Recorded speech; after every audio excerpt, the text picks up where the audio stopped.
Panibagong araw, panibagong bahay. Welcome back sa podcast na may konting kwentuhan. Pero may solid na kaalaman. For today's content, pag-uusapan natin kung paano pumili ng construction partner sa social media o gamit ang social media.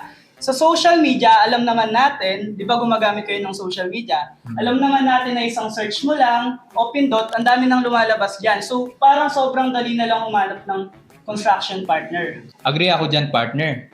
Hindi naman kasi biro yung pagpapatayo ng bahay since lifetime investment yan. Kaya dapat matuto tayo mag-filter. Kaya nga guys, hindi porket maganda ang logo at feed, go signal agad yan. Dapat may due diligence. Unang-una, tignan ang actual na project kung may real site photos ba or progress update. Tsaka dapat, di ba, may ongoing construction site. Siyempre, para malaman natin kung may nangyayari ba talaga.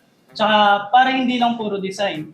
Halimbawa, ang M2 Constructura Yabot Construction, makikita mo sa social media nila yung iba't ibang stages ng projects, from structural hanggang finishing.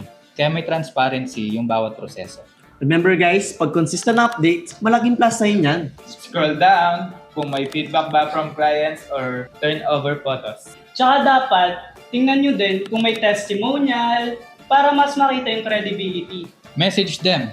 Tanungin ang process, timeline, at payment terms. Also observe kung malinaw ba sumagot, maayos at professional sila kausap. Kung maayos silang kausap sa simula, mas malaki ang chance na maayos din ang coordination nila sa paggawa ng bahay mo. Nowadays, social media is very powerful. Kaya dapat alam natin kung paano ito gamitin ng responsible, matalino, at maayos. I agree with you, partner. Mag-research, mag-compare, at huwag matakot magtanong. So guys, ang goal natin ay hindi lang basta magandang bahay, kundi maayos, stress-free, at tama ang proseso.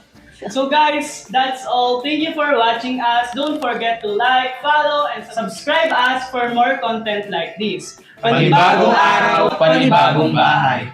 Bye-bye! Bye-bye!